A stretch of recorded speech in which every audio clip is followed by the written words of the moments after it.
mga ka-MV, ngayon ay matutunghayan po natin ang ikalawang kabanata ng True Love.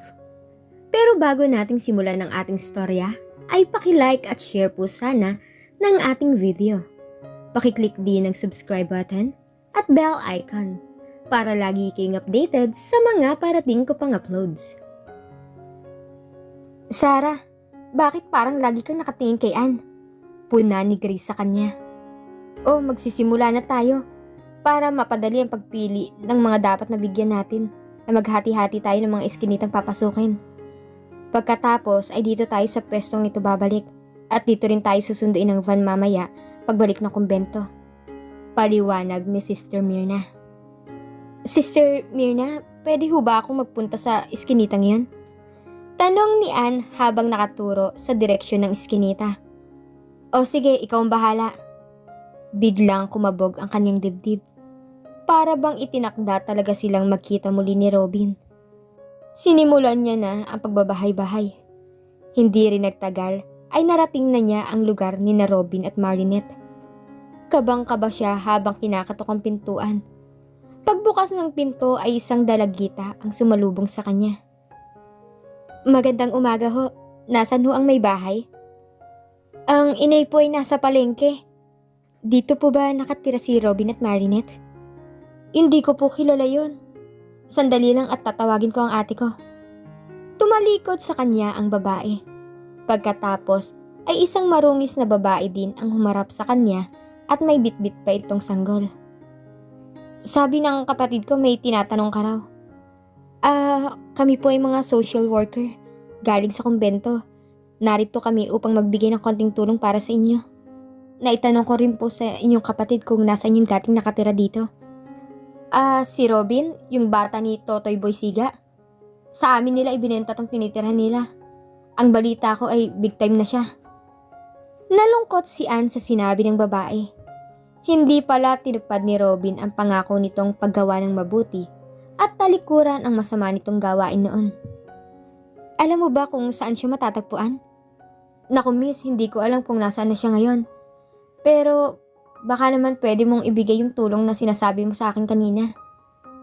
Narito ang konting pagkain at mga gamot para sa ubot-sipon, lagnat at LBM. Pangunahing pangangailangan lamang yan kung may magkasakit sa inyo. Isasama ko na kayo sa listahan para mabigyan ng iba pang pagkain tulad ng dilata at mga noodles para madala namin sa pagbalik namin. Matapos hingin ni Ann ang pangalan ng babae, ay agad niya tong sinulat sa dala na ledger. Hiningi din niya ang bilang ng mga kasama nito sa bahay. Salamat miss, ipagtatanong ko yung hinahanap mo para pagbalik mo may tuturo ko sa inyo. Salamat, maraming salamat. Labis na nalungkot si Ann sa kanilang pagbalik sa kumbento. Hindi niya natagpuan si Robin at nalaman pa niya na tauhan pa rin ito ni Totoy. Sa loob ng isang taon na hindi nila pagkikita, ay hindi pa rin mawala sa isip ni Ann ang pagpigil sa kanya ng binata. Wala naman siyang nagawa noon. Naalala rin niya ang mga katagang sinabi sa kanya noon ng isang pari, na ang isang kaluluwang maisasalba sa kasalanan ay isang gintong butil para sa langit. Si Robin na muling nadawit sa kasalanan, kailangan niya itong makita. Hindi pa huli ang lahat. Mababawi niya pa si Robin kay Totoy Siga. Kailangan niya lang maghanap ng paraan at hihingin niya ang tulong mula sa langit. Ayon kay Sister Myrna, magiging routine na nila ang gagawing social work. Tuwing weekends ay palaging dinadasal ni Ann na sa San Juan pa rin sila mapadestino. Hindi pa rin nila nalilibot ang lahat ng mga lugar doon na kailangan ng tulong. Ann, bakit parang madalas kang tahimik at tulala ngayon? Napansin ko lang nung simula tayong nag-umpisa mag-social work. Parang lagi kang may hinahanap dun. Puna ni Sarah habang nakaupo sila sa ilalim ng punong kahoy sa likuran ng kumbento. Kasi parang naninibago lang ako sa labas. Pagtangging sagot nito. Sa bagay, isang taon na rin ang lumipas noong pumasok tayo dito sa kumbento. Ang totoo niyan, may mga naging kaibigan ako roon. Umaasa ako na muli ko silang makikita. Kaya lang, hindi pala. Sabi ko na nga ba eh. At yan ang dahilan ng kalungkutan mo ngayon. Hindi naman. Siguro nalungkot din ako sa mga taong nakasalamuhan natin sa labas ng kumbento. 4 na taon pa ang hintayin natin bago madalo ang ating mga pamilya. Maliban na lamang kung may mangyaring emergency. Kung may malubhang sakit ang isa sa pamilya o kung may mamatay? Dagdag ni Ann sa sinabi ni Sarah. Oo, ganun na nga. Pero ayos lang dahil nasasanay na din ako dito sa loob. Tahimik at payapa, hindi tulad sa labas. Alam mo Sarah, itong buong linggong ito, parang ibinabalik ako noong unang linggo ko dito sa loob ng kumbento. Matagal matapos ang hapon at para bang ang haba ng mga gabi. Friday na bukas Ann, at isang araw na lang ay lalakad na tayong muli. Oo nga, saan naman kaya tayo magpupunta? Baka dun ulit dahil ang alam ko, hindi pa natin nalilibot ang kabuuan ng lugar na mga dapat nating puntahan. Kung gusto mo, pwede nating itanong kay Sister Myrna. O wag na, malalaman din naman natin bukas. Salamat at nakapagpahinga na tayo ngayong araw. Gumagaspang na mga kamay ko at nagkakaroon na rin ng mga kalyo. Sarah, alam mong hindi naman dapat tayo dumadaing, hindi ba? Tayo mismo ang pumili ng sakripisyong ito para sa Panginoon at walang pumilit sa atin. Ito naman, maginhawa lamang sa pakiramdam ang pagdaing. Wala naman akong ibig sabihin doon. Pagdepensa ni Sarah. Paalala lang. Nakangiting sagot naman ni Ann.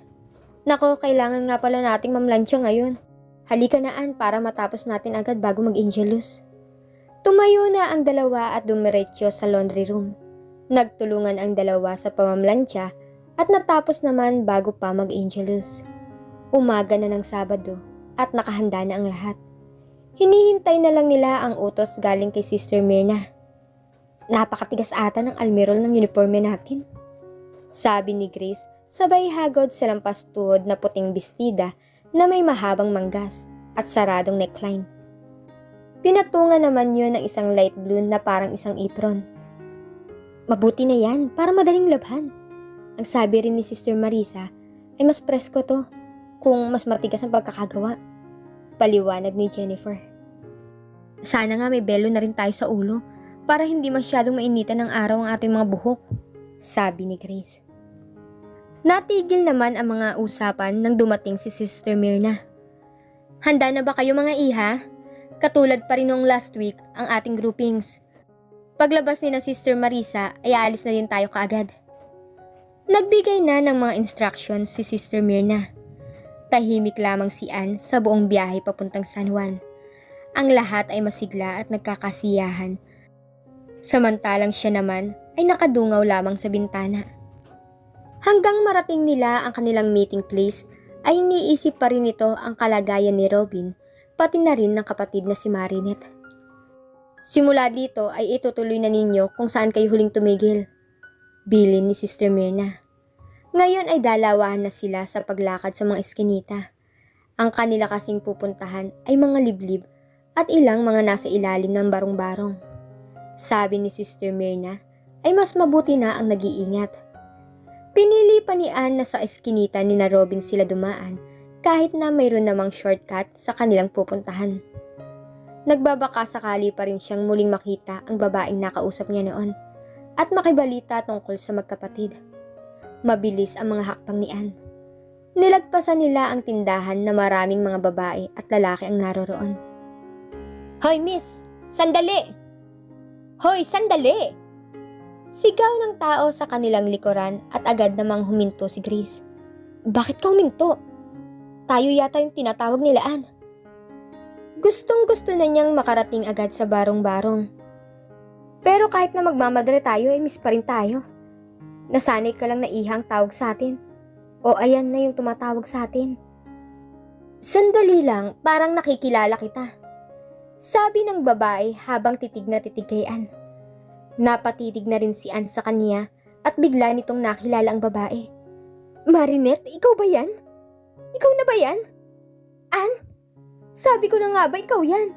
Bakit ganyan ang suot mo? Mukha kang donyang mahirap. Sabay tawa ng malakas. Hindi maalis ni Ann ang pagkakatitig kay Marinette.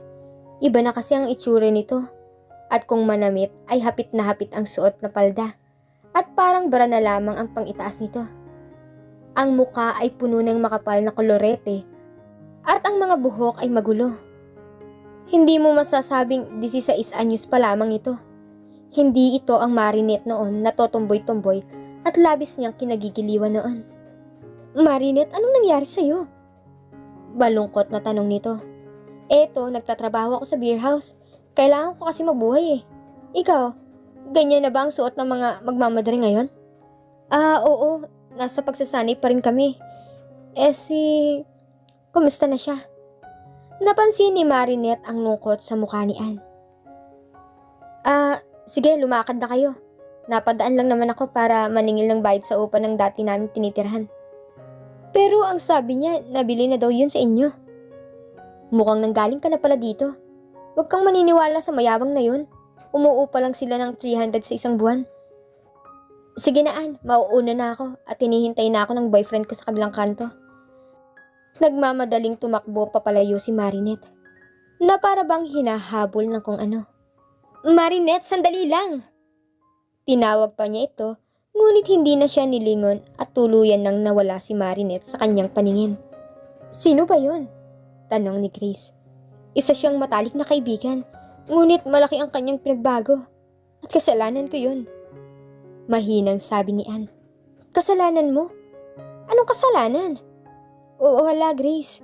Lumakad na tayo. Huwag mo na yung pansinin. Napagod ang lahat nang makabalik na sa kumbento. Pagdating nila ay sinalubong si Anne ng isa sa mga naunang dumating na kasama rin sa social work na sa ibang lugar na kadestino. Ipinapatawag ka ni Mother Alice sa kanyang office. Tumango naman siya at agad na humiwalay sa grupo. Hindi na nagtanong si Anne kung bakit siya ipinapatawag ng Madre Superiora dahil nasa isip pa din nito ang kaibigang si Marinette. Pagdating sa office ay kumatok na siya sa saradong pinto. Tuloy, sabi ng Madre Superiora. Magandang hapon po, Mother. Anne. Nabaling ang atensyon ni Anne sa lalaking nakaupo sa harap ng desk ni Mother Alice. Ronald? Tuwang-tuwa siya nang muling makita ang kanilang family driver. Bakit ka nandito? Maupo ka muna, Anne. Ako na magsasabi sa iyo, iha. Umupo naman si Anne at napatingin sa driver na umiwas naman ng tingin sa kanya. Biglang kinituban si Anne at pakiwari nito'y may hindi magandang nangyari. At dito na po nagtatapos ang ikalawang kabanata ng True Love. Ano kaya ang balitang hatid ni Ronald kay Anne? Ang kasagutan? Abangan niyo po sa susunod na mangyayari. Maraming salamat.